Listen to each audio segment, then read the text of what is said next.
Hello to everyone, kumusta po ang lahat? This is Alejandro Belga TV, ang inyong kaibigan. Sana'y nasa mabuting kalagayan po kayong lahat. Ayan mga kaibigan, ang ating topic for today, yung 25 centimos ng Pilipinas na Filipino series. Marahil mayroon ka ba niyan?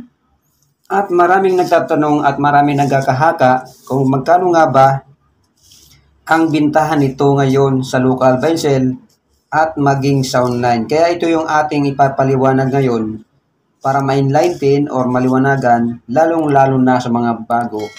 Baka kasi akala nila ay milyon-milyon ang halaga, ay hindi po mga kaibigan.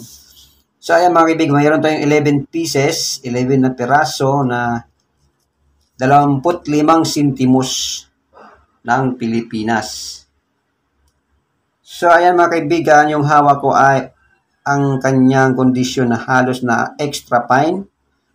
Malapit siya sa AU condition. Yang naka-portrait mga kaibigan, si Juan Luna po yan. Siya po yung tinaguriang kauna-unang Pilipinong pintor mga kaibigan. Isang sculptor at isang activist noong panahon ng Philippine Revolution na kasama niya pa si na Dr. Jose Rizal mga kaibigan. Nakasulat dyan sa uluhan niya ay 25 centimos Tagalog mga kaibigan, kaya ito po ay Filipino series. Juan Luna at yung denomination ay 25 centimos. Ayan, at yung gilid niya ay giring-giting, rated age. At sa likod naman, makikita mo dyan yung Republika ng Pilipinas, Coat of Arms of the Philippines, Philippine Seal, at yung year 1972.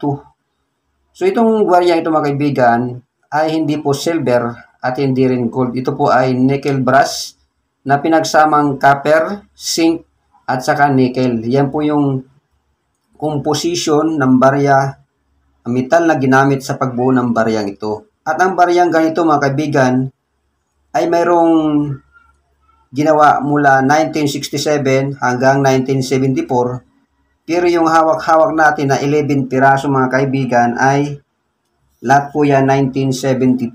So kung mayroon ka niyan, malalaman mo ngayon kung magkano ang presyuhan mga kaibigan. So ayan mga kaibigan, sa presyuhan tayo. Yung ganitong klase ng barya mga kaibigan, inuna ko na sa YouTube. Baga tayo mag-vlog ay tinitingnan muna natin sa YouTube ano yung mga nilalagay nila doon. Sa dami ng nakita ko mga kaibigan, isa lang yata ang naglagay ng fake news. Mahigit 100,000 ang isa eh. Pero sa totoo lang mga kaibigan, hindi totoo yan. Bale sa eBay, sinilip natin sa eBay mga kaibigan, meron dong nagbenta ng 42.18 pesos plus shipping fee. Pagpapadala mo yan sa Amerika ay masyadong malibo ang halaga ng pagpapadala.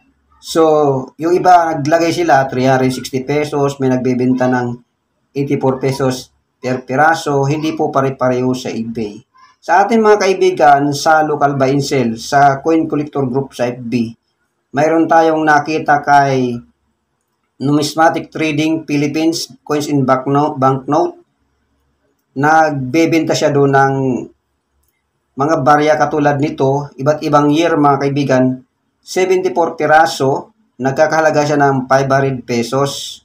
Doon niya nakapost mga kaibigan kay Numismatic Trading Philippines Coins in Banknote mga kaibigan. So pumapatak yung 74 piraso, kung 500 pesos lahat yon ay pumapatak ng 6.7 pesos ang isa. At mayroon mga kaibigan nagbebenta ng paisa-isa, yung kondisyon niya almost uncirculated. Saka uncirculated yung bagong-bago pa, binebenta niya ng 25 pesos isa. Nakapost dyan po yan sa Buy and Sell Philippines mga kaibigan sa group na yan. At ang pinaka mura na mga kaibigan na nakita ko nagbebenta ay 6 pesos ang isa. So ayan mga kaibigan balita. Pero mga kaibigan, ang tunay na presyuhan talaga nito ayon kay numista.com. Yung gantong klase ng barya mga kaibigan, yung 1972 na 25 centimos. Ayon kay numista, yung good condition, ito mga kaibigan halos good condition. Ito lang naman isang extra fine. Yan po sa kanya, kay numista.com ay nagkakalaga ng 3.7 pesos ang isa at yung uncirculated, yung bagong-bago pa, ay nagkakahalaga sa kanya ng 29 pesos. Bali, ang bariyang ito mga kaibigan ay mayroong mintage na 90 million. So, sobrang dami mga kaibigan. Kahit yung buong Pilipinas, tig-iisang piraso ay magkakaroon tayo nito. So, marami siyang mintage kaya mura siya mga kaibigan. Kung ako ang tatanungin nyo sa presyoan nito, ito yung mga barya na minsan binibili na per kilo. Minsan binibili siya ng 100 per kilo, 120 per kilo, 80 per kilo. At pinakamababang presyoan nito mga kaibigan ay aabot siya ng 2 pesos ang isa hanggang 25 pesos. Pero yung 2 pesos mga kaibigan, hindi naman AU.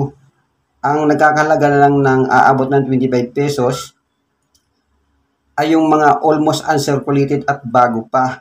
Yung lahat na year mga kaibigan, 1967, 68, 69, 70, 71, at saka 1972, wala pong 1973, at saka 1974. Kung mayroon kayo niyan, lahat ng year, isang set, mabebenta po yan ng nasa 150 pesos mga kaibigan, or pwede yan sa 200 or 250 pesos, depende sa desire ng nagbebenta. Pero dapat almost uncirculated. Ang presyo naman po sa bawat set ay yung seller po nagde-decide kung magkano ang presyo niya.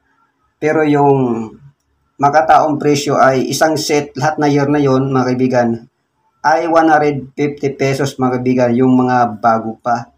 So ayan mga kaibigan, pag nakakita kayo ng mahigit sa 25 pesos ang halaga or libo-libo ang halaga mga kaibigan, na sabi nila mahal daw ito o rare, hindi po ito rare mga kaibigan, yan po ay fake news.